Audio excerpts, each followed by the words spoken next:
the Israeli propaganda saying we are only targeting Hamas militants, we're protecting civilians. And yet I see this widespread killing of 70% of the people I treat and have seen who've been killed have been women and children. I witnessed the bombings with my own eyes, and I witnessed the incredibly sophisticated targeting of the Israeli air raids. Hi and welcome to a new episode with Pulse 48, the Palestinian podcast where we dive into everything related to Palestine. Today we are here and we have an honored guest, Dr. Nick Maynard. Welcome to the show.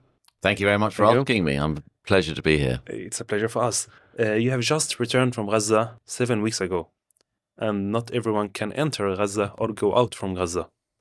So you have so many things to talk about. You are working in the healthcare, and you have been in Gaza for many years, or many times within the last 10 years or 15 years. 15 years, yes. 15 years. 2010 was the first time I went to Gaza. 2010 was the first time. Yeah. Let's start from there, Dr. Maynard. What made you, or how did you get the idea even to visit Gaza? So it was, in a way, more luck than anything else. I'd been traveling to the West Bank for a few years to teach in the medical schools at Al-Quds and in the hospitals in Hebron and Ramallah and Nablus. And I really enjoyed meeting Palestinians. I learned a lot about the history and about the Nakba, and became ever more sympathetic to their cause, to their plight. And I think it was early 2010, someone said to me, well, do you want to go to Gaza and teach some medical students there? So I said yes. I'd learned a lot about Gaza at that stage, and I was very, very keen to go and visit and see it for myself. So I went there to teach medical students with some friends. I was asked by a senior colleague of mine, who was a surgeon in Oxford. He's sadly passed away now. And when he became unwell, I then took over the organisation of these teaching trips. And we've been going to Gaza since 2010. Every year I take a group of doctors from Oxford to teach the medical students. And it's been a really wonderful part of our lives. So I understand correct. From 2010, every year you took some students to Gaza. So it took some doctors to teach students. So we went to teach the Gazan medical students at the Islamic University of Gaza and Al-Azhar University. So every year I've taken a team of doctors from Oxford to teach in Gaza. So basically I've been there more than 10, 15 times. I think probably about, 17, because some years I went twice. I've also, quite separate to the teaching I do, I've also been going out in recent years with medical aid for Palestinians.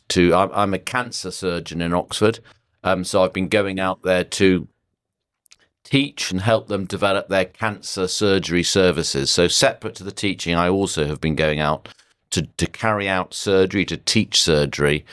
And my last trip, indeed, to do that was in May 2023, just 5 months before the events of October the 7th. We're going to come into that when everything started. But if we start way back when you started visiting Gaza, because you have visiting Gaza, like you said, maybe 17 times, how different was it to go in the process to travel into Gaza at that time and now? If you can tell the audience that don't really know how it is, because on the news, we don't really hear that people can enter or go out basically from Gaza. Yeah, I mean, it's essentially, we all hear about Gaza being a large prison or concentration camp for the Gazan residents. And of course, more than 99% of the population have never been able to leave Gaza. But it's also extremely difficult to get in. You can't get into Gaza unless you get permission from the Israeli authorities, and you have to have a good reason to go in. So there's no such thing as tourists going into Gaza. It's been impossible for many years. So for us, we have to apply. We get a permit from the Israeli authorities, and we go in and we have to explain why we're going in. So we go in with a letter of invitation from the Islamic University of Gaza to teach the medical students. And that process takes maybe 2 months, sometimes 3 months. Many of our permits are denied. So typically I try and take in 12 of us to teach, and I think on only 1 or 2 occasions in all those years has everyone got permits. Most of the time, 3, 4, 5, 6, even 7 of them are denied by the Israelis, and you get no reason at all. You get no reason at all. Why No, you get no reason at denied. all. It's often because they've got a Arab-sounding name or a foreign name, or they're not white. I've never been denied entry, but many of my colleagues, in fact, all of my colleagues who are from abroad or of Middle Eastern, Arabic, have been denied at one time or another. And of course, they don't tell you in advance. They tell you the day before. Okay, Literally, it's designed to frustrate. It's designed to be provocative. But it's something you just have to accept. So it's a very difficult process to get your permits. And then when you go to Gaza, again, we're talking about before October the 7th, you fly into Israel, into Ben Gurion, and then you go to the border at Erez, the Erez crossing on the northern part of Gaza. And that's a long day going through the security there. It used to be a really very unpleasant experience. You'd be verbally abused by the Israeli border guards, the Israeli soldiers there. They'd interrogate you. Why are you coming here? If you want to help people, why don't you go to Africa instead? Why are you coming to Gaza? Literally questions like that. You'd be searched, intense security. You'd have things sometimes taken out of your luggage, and then you walk through the sort of the no man's land. Is about a mile, and there are watchtowers with Israeli snipers with guns pointing at you until you get to the Gazan security, and then you're met by your friends, and then it's very peaceful when you're there. But the process of getting in is very difficult. That was before October the 7th. Of course, since October the 7th, it's been virtually impossible to get in, and only if you are part of going in with an NGO as part of a emergency medical team or an aid group can you get in. But many of those requests are denied. I hear it's very difficult, and it's very clear that they choose people that get denied basically based on their name, that they can figure out, or they would think they are maybe Middle Eastern or Arabs, basically. And the color of their skin. And the color of their skin. And so basically it's these people have to book their flights and everything, book all the trip, plan it, and the day before they know they can't enter. Absolutely. But do you feel that they treat you because what you're mentioning, they treat you very bad, even if they know you're European, or you're a doctor, you're from Oxford, you have studied at Oxford, you have your title and name. They don't care, they don't respect that. They know you're coming for a humanitarian cause.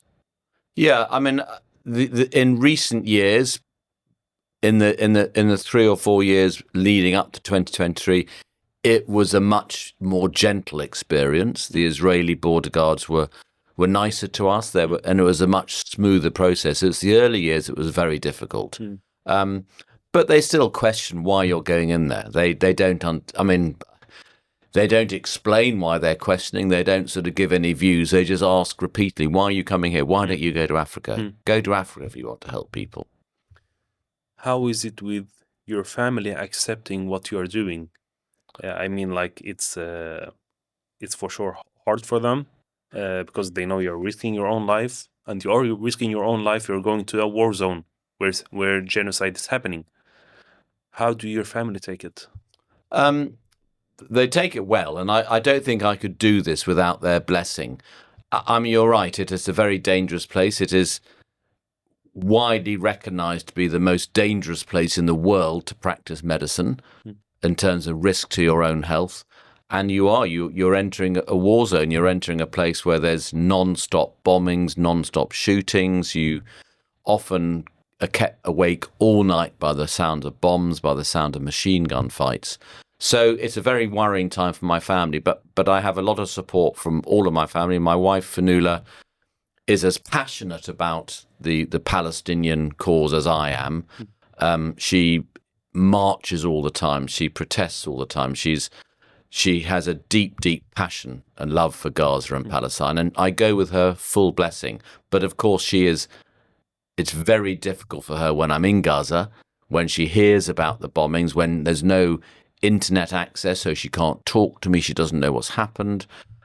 It's very, very difficult for her and my family. But it's important to say I go with their complete blessing, and my wife will support me and my children. They're all adults, my children now, but again, I have their huge support. But they are very, very worried when I'm there. You mentioned that you was in Gaza in May 2023, before everything escalated. Was you there when it escalated, or you went back to the UK? So I was there in May 2023 during a week of cancer surgery with medical aid for Palestinians. In fact, I was there during the last big aerial bombardment before October the 7th. And you may remember that in May when there was, in fact, this was Islamic Jihad, not Hamas engaging with the Israelis, but there was a 4-day period when there were multiple rockets going from Islamic Jihad, non-stop aerial bombardments from the Israeli Air Force. And the country was locked down. We weren't allowed to go to the hospital. We had to be evacuated by the United Nations, and we got out after 4 days. But we were right in the middle of this. And it's an interesting point you raise, because I see all the bombing and the destruction of Gaza in the last 2 years, and I've been in the middle of this. I've watched it with my own eyes, the indiscriminate attacks of towns, of cities, of settlements, of camps. And I hear this narrative continually from the Israeli propaganda saying we are only targeting Hamas militants, we're protecting civilians. And yet I see this widespread killing of 70% of the people I've treated and have seen who've been killed have been women and children. And when I was there in May 2023, I witnessed the bombings with my own eyes, and I witnessed the incredibly sophisticated targeting of the Israeli air raids, how they could bomb almost single rooms, certainly single floors of buildings to get their target. And the collateral damage during that military assault was limited because they demonstrated how targeted they can be. So that makes a complete nonsense of their claims that they're targeting Hamas militants and they're protecting civilians, because I've seen how they can do it in May 2023. You roll forward to the last 2 years and I've seen how indiscriminate their attacks are. So it is, it just makes a complete nonsense of their claims that they're protecting civilians. So I was evacuated by the United Nations then.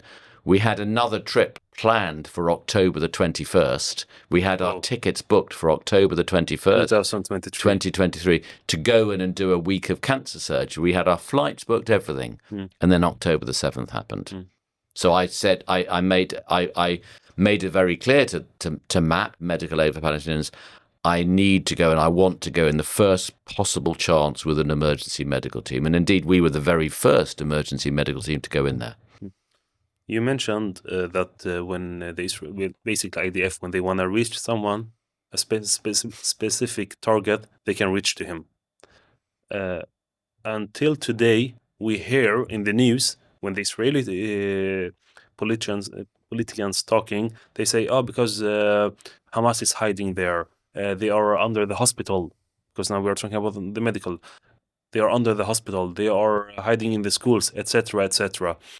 But before, they could choose who their target is and to kill them, basically. But at the same time, we hear on the social media, Zionist people all over the world, not only in Palestine, the occupied areas, even in the US, in Europe, when they are debating, when they go and, basically, wherever you see them, they say, because everyone is Hamas. All the kids is Hamas. We don't care. They're going to grow up and be Hamas. So their stories go against each other. What have you seen when you was there? Is Hamas in the hospitals? So I'm glad you raised this, because there's a lot to unpick there. And Of course, people are quoting the non-stop Israeli propaganda, which is in many ways very effective because people believe it. But if we unpick what they're claiming, so let's deal with the claim that the hospitals are Hamas command centres and that is why they're attacking them. Let's be very, very clear. They have not provided any evidence to support those claims. They have not supplied any evidence as verifiable, no credible evidence to support that at all. I cannot comment on what's going on in any tunnels because I haven't been in the tunnels, but I've been in these hospitals. I've been in the active part of the hospitals for weeks at a time, living and breathing in these hospitals, going to every square inch of these hospitals, having unlimited access to every part of these hospitals.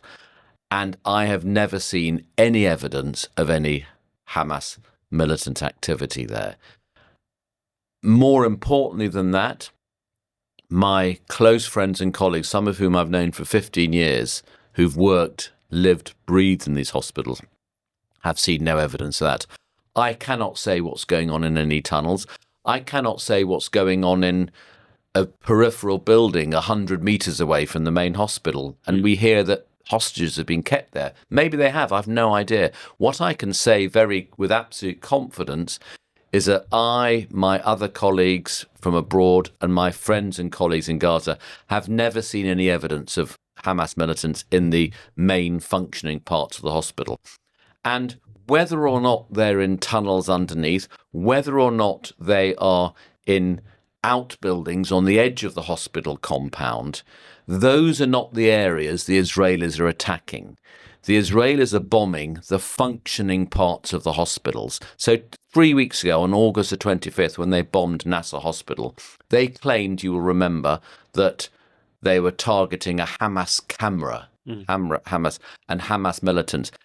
They didn't bomb an outbuilding. They didn't bomb a tunnel. They bombed the 4th floor of the hospital.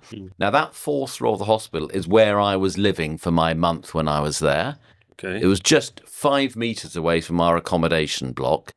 And where they bombed was where the intensive care unit was, where the operating theatre complex was, full of doctors, full of patients. They killed some medical students who were being taught on the intensive care unit, students whom I had taught 4 weeks previously. So they are bombing the active part of the hospitals where none of us have ever had any restricted access and where none of us have ever seen any evidence of Hamas militants. So I would completely refute those claims that the hospitals are being used as command centres. No one's seen evidence and they have never provided any evidence for that whatsoever. It's crazy because it's something they mention again and again, it's very clear there have never been any evidence, and basically people from all over the world, or basically from Europe, from USA, from the UK, doctors who have chose to be in Gaza to help the people. And let's make it clear, some of them don't have same religion as the people in Gaza, and they don't have the same nationality. So if they had the same, okay, they will maybe claim, because they are protecting them because they have the same belief, but it's not really what's happening. And as we all know, since everything started, many things have been live streamed to all the people, and we have seen again and again it's a clear genocide that's happening. Yeah. And still they can deny it. They will say maybe it's AI, but and at some stage, I'm very careful. I'm very clear. What I talk about is what I have witnessed with my own eyes. My own eyes, what I have seen, or what very, very old and very close friends have witnessed. I will not talk about things I haven't otherwise witnessed unless they've been witnessed by close friends. And at some stage, our Western media, our Western politicians, they need to make a decision. Do they want to believe the eyewitness accounts of healthcare workers like me and many others who've got no political agendas? We don't go in there with any particular agenda. We go in there as humanitarians and we report what we see. Do they want to believe us with our large volume of photographic and eyewitness evidence, or do they want to believe the Israeli propaganda, which they regurgitate, they repeat, but for which there has never been any verifiable or credible evidence. Let's talk about your last trip to Gaza. You just come back 7 weeks ago. It's very few people who can enter or go out from Gaza, especially these times now. And you mentioned Al-Nasr hospital have been targeted, and you were just there.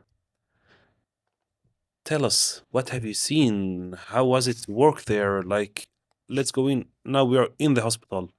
What have you seen with your own eyes that you can't even forget? Golly, it's difficult to know where to start because there's so many awful, horrific things that I've seen that I can't get out of my mind. This was my third trip to Gaza since October the 7th, 2023. And each time I go, I think it can't possibly be as bad as the last time I was there. But each time I go, it is much worse than before. And this trip, it was just horrific. The hospital, I was in Nasser Hospital. The previous trips I'd been in Al-Aqsa Hospital. So this was the first time I'd actually worked in Nasser Hospital. I'd been teaching there before.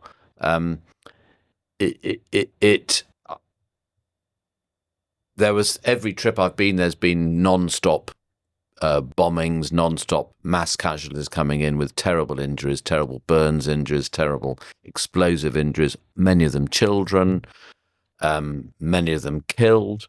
I think the two things that really stood out for me, apart from all the horrible violence and the unnecessary killing of women and children and men, the two really devastating things were the appalling malnutrition, the forced man-made starvation caused by the Israeli blockade, leading to many deaths, newborn babies dying of starvation, children dying of starvation, adults dying of malnutrition.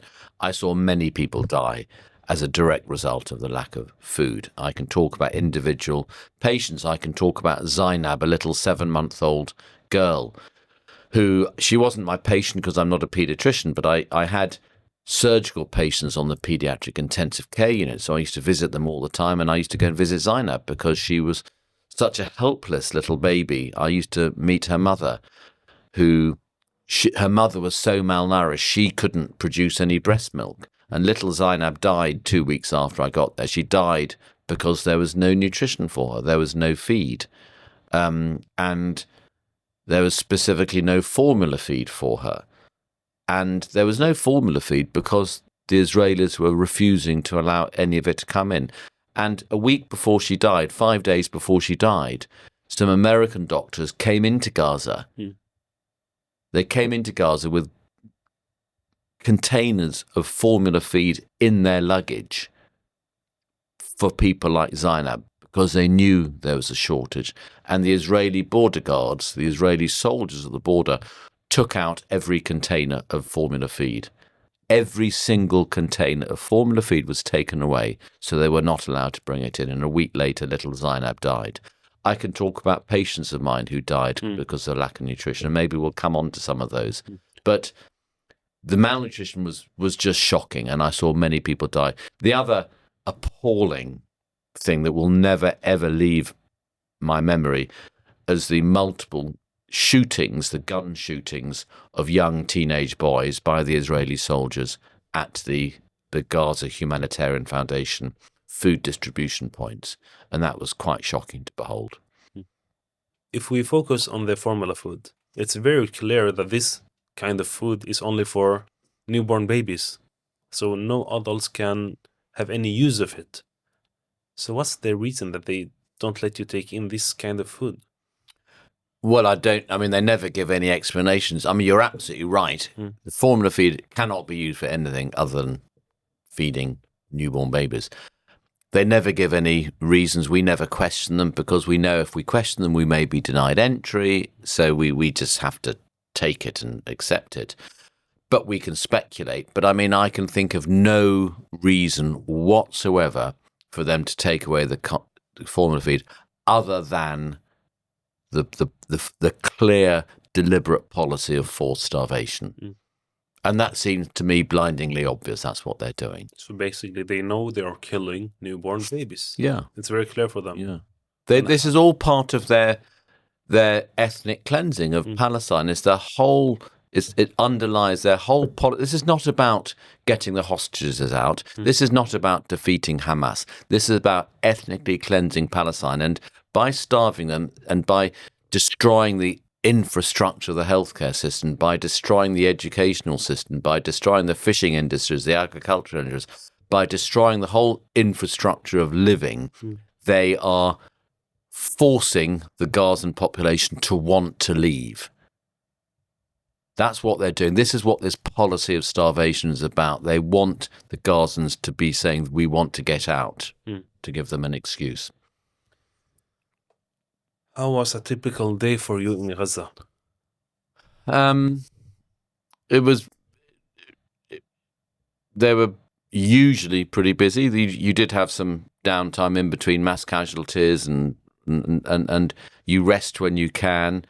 You're living in the hospital the whole time, so you're often called up at night. You sleep at the hospital? Sleep in the hospital, yeah. We had one night when we went out, but it was so dangerous going to and fro that we decided to stay.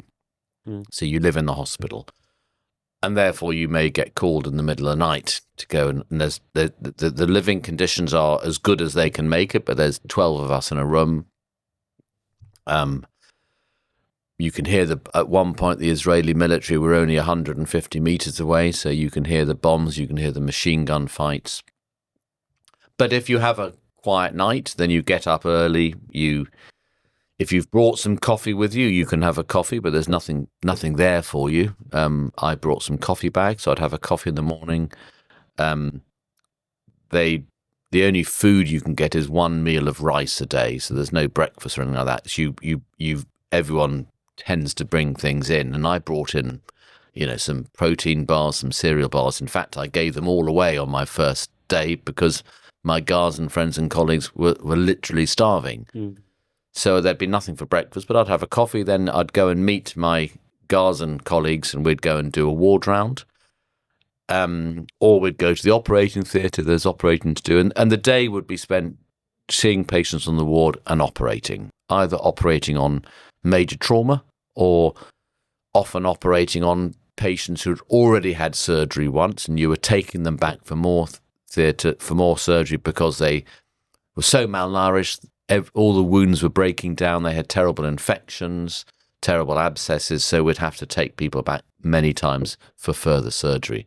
So you spend your day in surgery or on the wards. And if there's a quiet time, you get some rest because you may be up all night. So you take rest when you can. But let's compare if you work in a hospital in Gaza or in the UK. I think, correct me if I'm wrong, in the UK, if you're in the middle of an operation, bad things happen, the patient don't make it. He will die or she will die. You maybe will have time to recover what happened. You can maybe have time to rest. But in Gaza, I think you don't have that time. You have to go again to the next patient. Is it really like this? Like, if you compare yes, it is. And I think that, and clearly not just for the surgeons, for the emergency doctors as well. I mean, it is awful when there's a mass casualty. There's dead bodies outside, there's dead bodies inside, there's critically injured patients on the ground. You're having to decide rapidly, yes, we can't save that patient, we can save that one, we'll operate on that one. Someone dies on the operating table, you have no time to gather your thoughts, you've got to operate on someone else. And you're right, if you're in the United Kingdom, if you have a death on the table, very rarely, but if you do, absolutely everyone is offered, a chance to have time off if they need to talk to someone about talk to someone, to have some counselling, to talk through the processes, etc., and to deal with the mental trauma of what you've been through. And believe me, I've experienced this in England when someone dies on the table. It is it's an awful experience. In Gaza, you have those luxuries don't exist, and this happens every day to the surgeons. And they've been doing it for nearly 2 years. So the mental health trauma they've experienced is just extreme. To everyone, basically, in Gaza. To everyone, and that's combined with physical exhaustion as well. So they've all lost a huge amount of weight. They're all starving. I mean, they finish their 24-hour shift, for example. 24-hour shift. Yeah, often they have 20. Some of them are 12-hour shifts. Some of them, and the surgeons, is often 24 hours. In ED, it's 12 hours. Is variable. But if there's a surgeon doing a 24-hour shift, they then will leave to go to their families, but they don't go home because they haven't got a home. They've got a tent. They haven't even got a tent, actually. It's a makeshift shelter with a bit of canvas masquerading as a tent. Their family's been there for the last 24 hours. Their family hasn't eaten for 24 hours. So they have to, on their way back to the tent, they go, for example, to one of the GHF food distribution points to get food, to battle through the rioting crowds there to get food to take back to their families.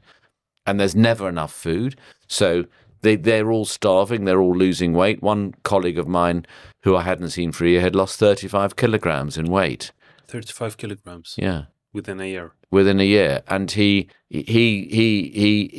when we were operating together on 2 occasions in that month, on 2 occasions he passed out. He fainted during surgery because he was so hungry. So basically, even the doctors need other doctors on them. Absolutely. Many of them are chronically ill. They're starving. They are malnourished themselves, and yet they keep going on. And then they have the mental trauma to go to deal with as well.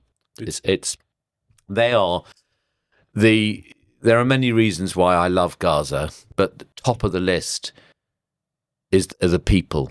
They are the most beautiful people, and the Gazan healthcare workers I have got to know so well are the most heroic, the most inspirational people I have ever had the privilege of meeting in my life. And I remain in awe of them.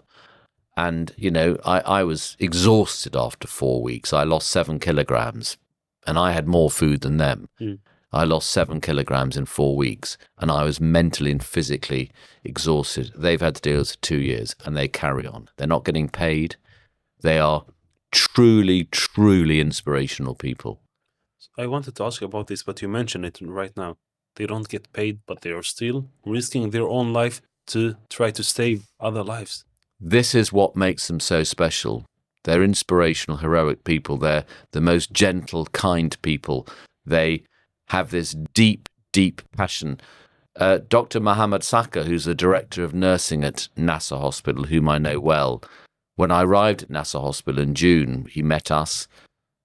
We met lots of old friends, and he spoke to us as on the day we arrived and said, they, as in the Israelis, he said, they can take away my home, they can take away my car, they can take away my land, they can take away all my belongings, but they will never, ever take away my love for Gaza. And that sums up the people there. And the healthcare workers are not being paid. They're ill, they're starving, but they go to work every day because they care so deeply about their fellow Gazans, about their land, about their country. And they will never give up. They will carry on doing that. That's what we hope that all the world is going to do. If everyone have the care, they can help a lot. Exactly. That's what's missing. Don't think about the status that you have if you're in the politic or whatever. That's what damaging Gaza and the war. I know. But there are, you know, you say it's missing, and of course it is in our governments, in our media, in our institutions. It's not missing on the ground. It's not missing, but the many, many millions around the world who care deeply, who march regularly, who march weekly, who go to vigils, who protest, who boycott. But it is missing, you're absolutely right, in our governments, in our ruling classes. How do you take care of your mental health? Because what you're seeing, at least in Gaza, we know they can't do anything about it. But when you go back to the UK, how do you take care of yourself? It's very difficult, but I as we talked about earlier, I don't sleep well. I have these recurring images of the little children, Habiba, the little 11-year-old girl who I spent all night operating on, who died eventually because we couldn't feed her. I think about the teenage boys who were shot at the GHF food distribution points, who were victims of target practice, shot in the head one day, shot in the testicles another day, shot in the abdomen another day, shot in the chest another day. I think of all these people all the time. I have a wonderful, wonderful, supportive wife, Fanula, who is as passionate about the Gazan cause as I am. She supports me enormously. I talk a lot to my friends who I've been in Gaza with. So, for example, when Nasser Hospital was bombed on the 25th of August, and I saw the live videos and saw pictures of people I knew and heard about medical students I'd been teaching who'd been killed, I just hadn't suddenly, it was a Monday late afternoon, I remember very well. I said to my wife, I have to go and be with people I've been in Gaza with. So I phoned up 3 friends who I'd been in Gaza with, and we met for dinner that night in London. I drove to London. We had to be together to share. So I do a lot of that. And I've had professional help. I see a psychologist for counselling, and that's been a great, great help. And it's extremely important for you to recover, I guess, and also to help you to go back if you are planning Absolutely. to go back to Gaza. And I am, You are indeed. planning. Yes, most certainly. I when you leave Gaza, you have this very complex set of emotions, which I talked about in my talk last night. You feel a certain relief that you're going home, and it would be very odd if we didn't have that relief. You're going back to see your loved ones and your families and your home. But you feel immense sadness, immense distress at saying goodbye to colleagues who you know might be killed, saying goodbye to your patients who you may know may die. You feel real guilt at leaving, that you can go and they can't. So guilt is a big, big problem. You feel a lot of anger towards your government, towards your media who refuse to, who are not doing anything to help. But you start planning your return back as soon as possible. And I have this desperation to go back as soon as I can. I'm realistic. I can't go back straight away. I have a job to do in England, but equally well, you have to have a few months break. I have to have a few months break to recover from it all and to process everything. But I plan to go back if I'm allowed to back in, and that, of course, is another question if I'm allowed in. But I will absolutely try and go back in probably in a few months' time. The day when you leave Gaza, what do the Gazan people tell you? Your friends in Gaza, your colleagues in Gaza, what do they tell you? Because they know you have the possibility to leave Gaza and maybe hopefully go back again. What do they tell you? It comes back to what I was saying earlier about the Gazan people. They're the kindest, most gentle people I've ever met. They're selfless. They care about you. They are...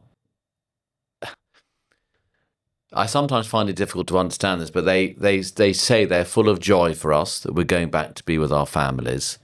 They are full of gratitude for us coming out and joining them. We feel very small and don't really want that thanks, because it seems to me the most natural thing in the world to go and help the Gazans. And of course, what we're doing is so little compared to what they're going through. But they're full of gratitude, but they want us to tell the rest of the world what is going on. And that is, and I think arguably one of the most important things I can do. They want us, they do not understand why the world is allowing this to continue. I mean, I don't understand it. None of us do. But they simply do not understand. They cannot understand why my Prime Minister, my Foreign Secretary, I imagine they can't understand why the Swedish Prime Minister and senior politicians are allowing this to happen. And let's be honest, they are allowing this to happen. They could stop this. They absolutely could stop this. And the Gazans do not understand that. And they want me and they want others to go back and tell everyone what's going on. And I keep them updated. I'm in touch with them. I tell them what we're doing. I tell them who we're meeting. I send them copies of talks we give and everything to let them know. So they want us to do that, and they want us to come back as well. What do they want from all the other people in Europe that haven't been in Gaza to do? Does it help with the protest, with the boycott, with everything that the people do? Because a lot of people have been boycotting for 2 years. A lot of people have been protesting for 2 years, but the genocide is still going on.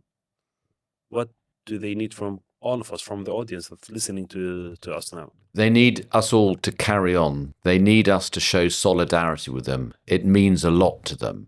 I absolutely understand people questioning why they're still doing it. They say it's not making a difference. 2 years on, we've been doing this and there's still a genocide being carried out.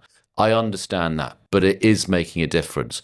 Too little, too late. It's been very, very slow, but it is making a difference. I feel with absolute passion and certainty that the reason the world is beginning to turn, the reason why our governments in the West, I'm not talking about the states, they're a different matter, but the European parliaments, why the European parliaments are beginning to wake up and turn on this is because of the people who are marching, the people who are protesting, the people who are holding vigils, the people who are boycotting, the people who are refusing to go to McDonald's, the people who are refusing to buy Coca-Cola, the people who are refusing to buy any Israeli goods. This is working. Of course it should be working more quickly.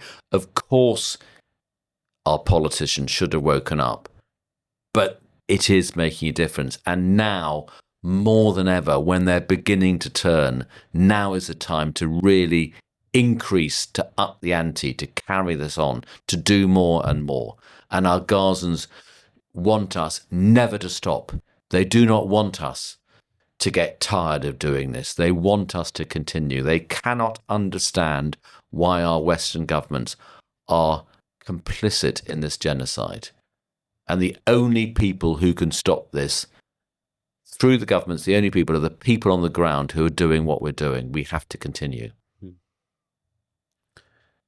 It's a very emotional episode because we are talking about what we have seen in Gaza, what the people in Gaza is going through.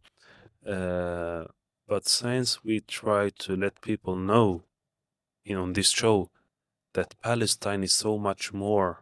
Palestine have been there forever. Like people like to live. They love life. If you tell us beautiful moments from Gaza, because you have been there before 2023, like a very good memories that you have from Gaza before 2023, when it was just joy, laughing, good food. I don't know. Can you tell us a beautiful memory from Gaza? I have many. I could spend hours telling you about it, but I'll talk about two people. All right, I'll talk about the El Alul family, who are my family in Gaza. Inas, who I talked a bit about in my talk last night, she's a doctor in England. She was a Gazan medical student whom I taught for 3 years at the Islamic University of Gaza. She got a scholarship to leave Gaza about 8 years ago. One of the very few who got them. She came to do a master's in England. She came to do her master's, and she stayed in England. We adopted her as part of our family. She's like a daughter to me. She's like a sister to my brothers, to my sons and daughters. She's like a daughter to my wife. She lived with us for a while. She comes and spends holidays with us. She's never been able to go back to Gaza. For 8 years. For 8 years. So I would go to Gaza once or twice a year. I'd see her family. They became my family in Gaza. I'd eat with them. I'd come home from Gaza and I'd have put on, 3 or 4 kilograms in weight because they feed me so well there. And it might seem perverse talking about how well I eat in Gaza when I've just been telling you about the malnutrition, but the Gazans want everyone to know what beautiful Gaza is like. They want us to know how gentle and kind, how hospitable it is. So they'd feed me unbelievably well. And I'd take presents from Inas to them. I'd take presents from them to Inas. And when she got married, when she fell in love with a fellow Gazan who'd also escaped from Gaza, her parents couldn't come to the wedding, so her father asked me to give her away at her wedding. Wow. When she became pregnant and had a baby, my wife was her mother for her, her surrogate mother. And so my memories of Gaza before 2023 are of the El Alul family, the love, the joy, the happiness, the kindness of being with them. One of the things that I did when I left Gaza in January 24 after my first trip, and I'd met up with them. They came to. I couldn't visit their home because their home had been destroyed. They came to visit me at Al-Aqsa Hospital. They each had written on their legs, on their lower legs, they'd each written on their legs their name and their date of birth, because if they were killed, they wanted to be identified. Inas's sister, I feel all very emotional telling this. She knelt on her knees, was crying at me, saying, "You have to get us out of Gaza. You have to get us out of Gaza. We are going to die. We are going to be martyred. We're going to be killed." So I went home to my wife after that trip to Gaza and I said, we have to do something. So we, with the generosity of our friends, we managed to raise £40,000. At that point, you could bribe the Egyptian officials, as you know, to get out through Gaza, but they'd increase the price from $300 to $7,000 overnight on the October. We managed to get we managed to get them to bribe their way out, and they all went to Cairo. Inas then went and met them in Cairo for the first time for 8 years.